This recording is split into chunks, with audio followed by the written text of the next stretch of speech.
કદમ સેવા સમિતિ ટ્રસ્ટ દ્વારા રાનેર ગામે વૃક્ષારોપણ કાર્યક્રમ યોજાયો. બનાસકાંઠાના રાનેર ગામે વૃક્ષારોપણનો કાર્યક્રમ યોજવામાં આવ્યો. વૃક્ષો આપણા જીવનમાં કેટલા ઉપયોગી છે તે આપણે બધા જ જાણીએ છીએ અને અત્યારે આપણા ખેતરની અંદર વાડ હોય તો પણ આપણે કાઢી નાખીએ છીએ અને તેમાં મોટા ઝાડ હોય તેને પણ આપણે નીકાળી દઈએ છીએ. આ પર્યાવરણ માટે ખૂબ જ નુકસાનકારક છે અને ધ્યાનમાં લઈ કદમ સેવા સમિતિના પ્રમુખ શ્રી કનુભા જાદવ તરફથી રાનેર ગામે JS પેથાણી હાઈસ્કૂલમાં વૃક્ષારોપણનો કાર્યક્રમ યોજવામાં આવ્યો.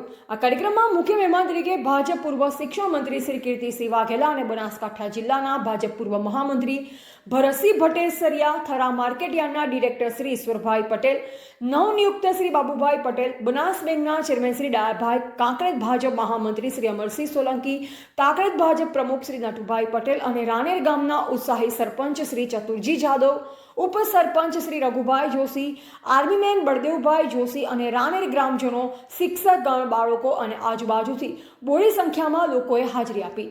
સૌપ્રથમ રાજકીય તથા સામાજિક આગેવાનો દ્વારા દીપ પ્રાગટ્ય કરાયું અને તેમનું સન્માન શાળાના બાળાએ સ્વાગત ગીત સાથે કર્યું. આ પછી ગામના આગેવાનો દ્વારા દરેક પધારેલ મહેમાનનું સાલ ઉઢાડી સન્માનિત કરવામાં આવ્યા.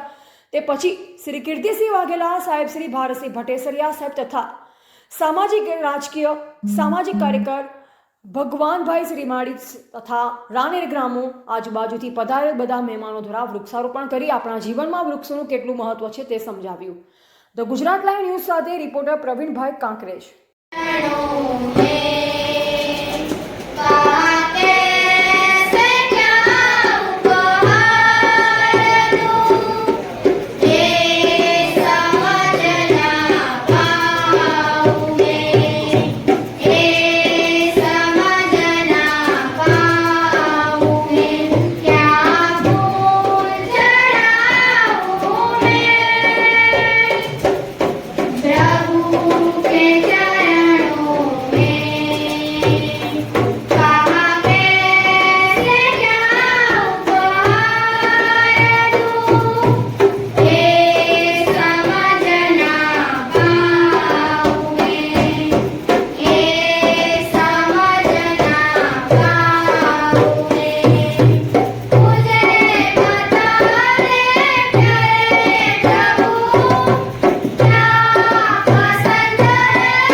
રાનેર ગ્રામ પંચાયત પરિવાર સાથે અહીં શાળા પરિવાર અને કદમ સેવા ટ્રસ્ટ દ્વારા આયોજિત આજના વૃક્ષારોપણનો કાર્યક્રમ સાથે સાથે માધ્યમિક શાળાની અંદર એક સુંદર શેડનું નિર્માણ ગ્રામ પંચાયત દ્વારા આવ્યું છે.